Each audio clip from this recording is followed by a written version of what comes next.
Hello.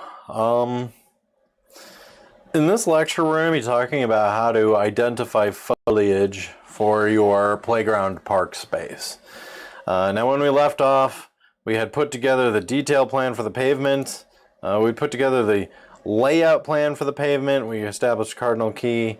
Here, I suggested maybe putting a few reference points and locating them with geological coordinates, having your GPS coordinates, northing, farthing, easting, all of those, the latitude, longitude, elevation, you would have that at several points throughout this park. In any drawing like this, just so that people know what to reference and where to put their survey markers when they go to set them up. Now, I'm not requiring that in these drawings, just because this is an introductory class, and I'm more looking to see whether or not you can get the basics down, but that is an option that you could do. So here now we've got 3 drawings. These 3 drawings are completely set up. What we're going to do for the 4th drawing now is we're going to put together, I did not do that right. Let me go back and do it correctly. I will right click on pavement details, go to from template, and click on AutoCAD.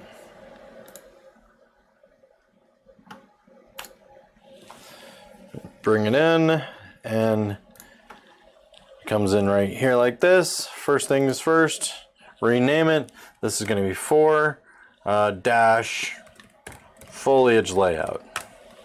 Okay. First things you'll always want to do when picking a brand new drawing, double click here, go in, change what each of these are. So this is going to be foliage layout.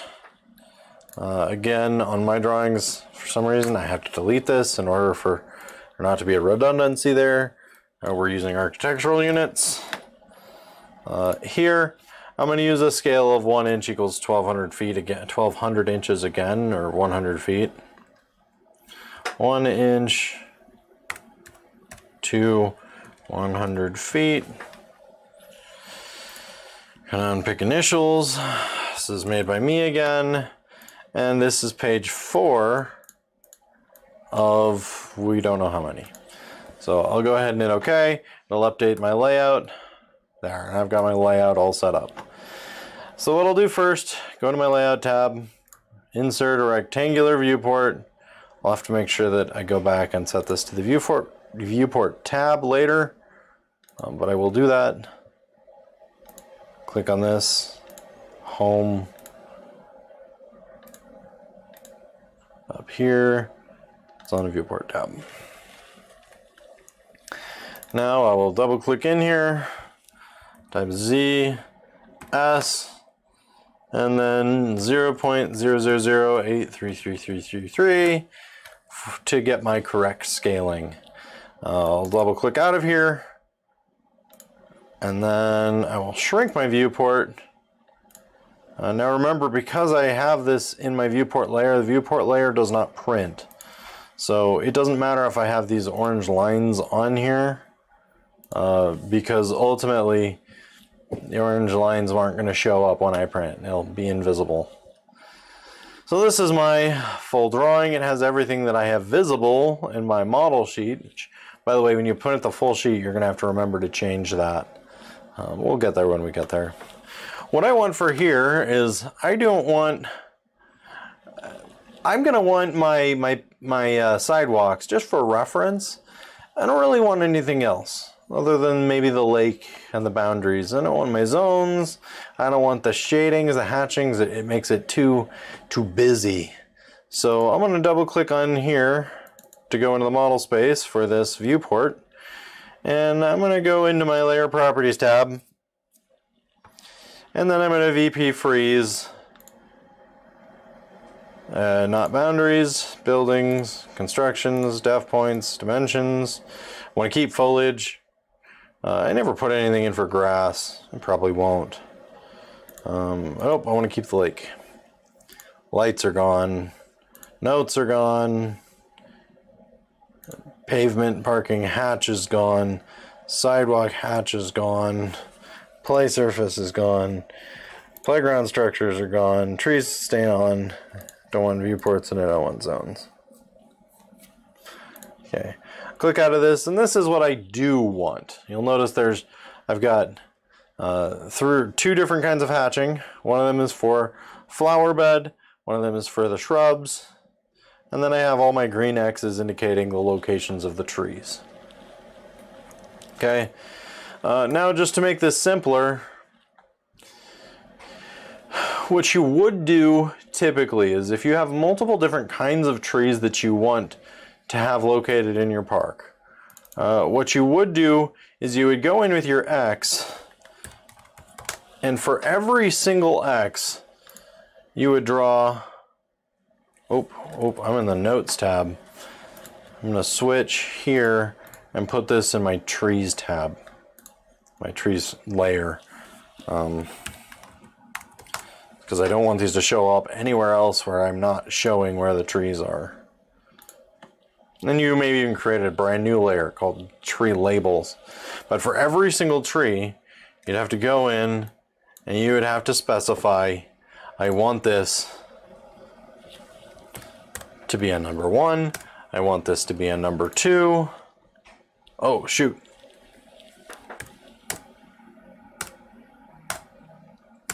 My bad. Actually, don't want the notes to be in this layer. Oops. I got it to the right scaling, but now I'm going to go into my trees layer. I'm going to be in paper space this time. And I'll zoom in, type M text, go ahead and draw something. I will set this to 0.1 inches. And then I will just type the number 1. Okay. That is going to be huge. I may need to go down to 0.605.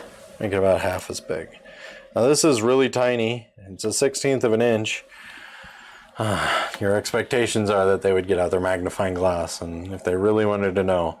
And you would have to then put a number according to every single one of these X's. Now what you could do is you could zoom in on different parts of the park, that sort of thing if you really wanted to. I'm just going to make it easier on myself, and you can certainly do this by making them all the same kind of tree. Okay, I really like oak trees. Like really like oak trees.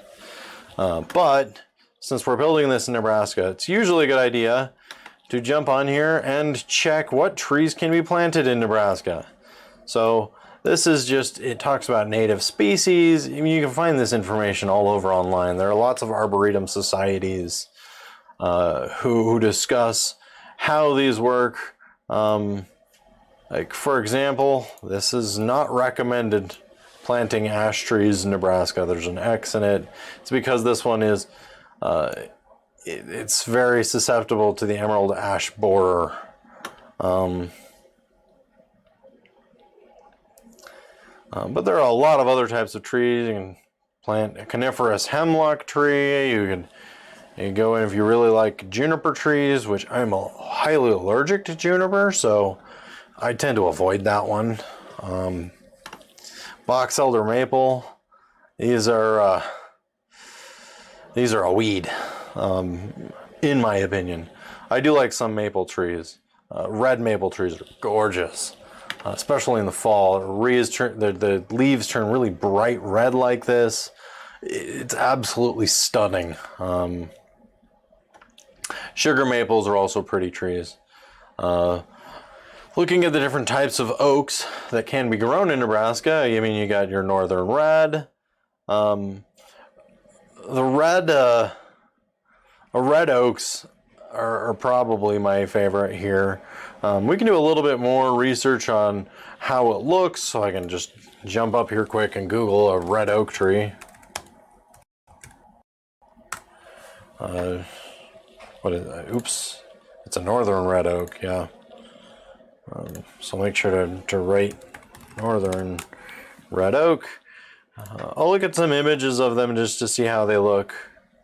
I do like northern red oak, the way that appearance is, it's a very pretty type of oak tree. And oaks tend to be very sturdy, provide a lot of coverage. They don't have a whole lot of branches that fall. There's not a lot other than maybe acorns or the tree leaves that fall. That really requires a lot of maintenance. And I do like that about oak trees.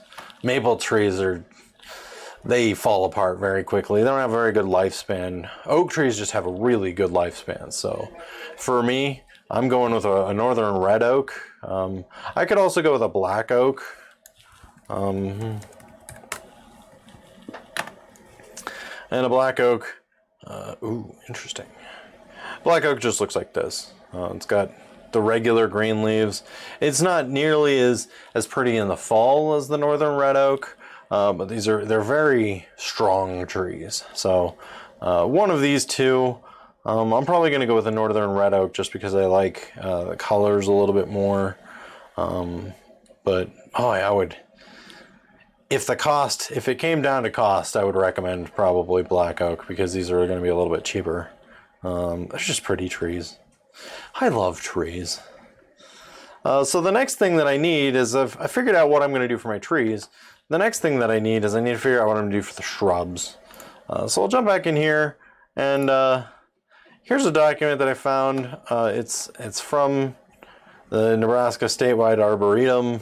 They put together just a list of shrubs that work well in Nebraska with a little bit of a description for each of them. Now I'm going with just a common boxwood. They're cheap. So I'll go in here to my Google Images search, and I'm going to search common boxwood. Common boxwoods, they do tend to look like this. You can actually find places that sell them. It's a pretty shrub. It has good coverage. They're very thick leafy. The leaves, if you zoom in on them, are real tiny. I like that. I mean, they don't do anything fancy. They don't turn funny colors, but and according to this document, these boxwoods are evergreen, which means that they're gonna stay alive the whole time.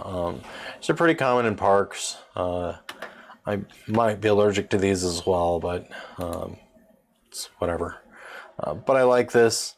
You could go with a little leaf boxwood if you're going to do that, just because they're a little bit more robust and resilient. If you want to pick shrubs that are small, you want to pick medium shrubs. It's just a large selection, and you could just Google these and you could find at local plant shops how much the cost of these would be. So I'm taking a common boxwood and I'm taking the northern red oak, and those are going to be the plants that I use in mine. For these, I'm going to suggest a natural blend of prairie flowers. And I'm going to leave that up to the contractor. I can look up prairie flower blends. Those aren't terribly hard to find when it comes to actual costs. But first things first, what you got to do is you got to create your legend. Now, in order to create my legend, I'm going to go in here to the model. I'm going to copy this box.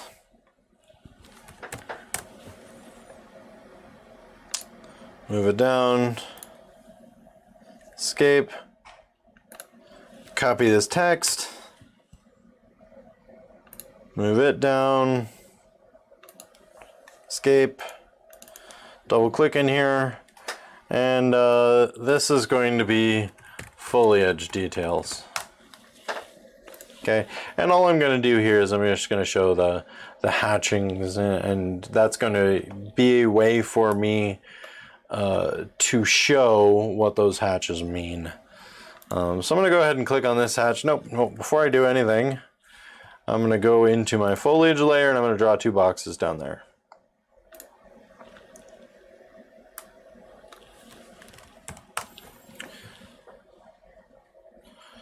Just make it like this. escape. Go ahead and copy this from here to here. Okay, and now what I'll do is I will select this hatching. This goes into the hatch editor. I'll hit add pick points. I'll go ahead and click inside of here, and you'll see that hatch, when I hit enter, will show up inside of that space. And exit to drop out of that hatch. I will then click on the next hatch, which is over here on my shrubs. I will pick points, click in here, create my legend, hit enter, it shows up, hit escape, and now I have both of these. If these are too big, I might have to shrink them. So go into my layout 4, foliage layout, and I'm just going to quickly create a new layout. So rectangular layout, put it here. I got to make sure that I go back and put this into the layout layer so that it doesn't print, a viewport layer I should say. And then I'll get in here, I'll zoom it to the position that I want.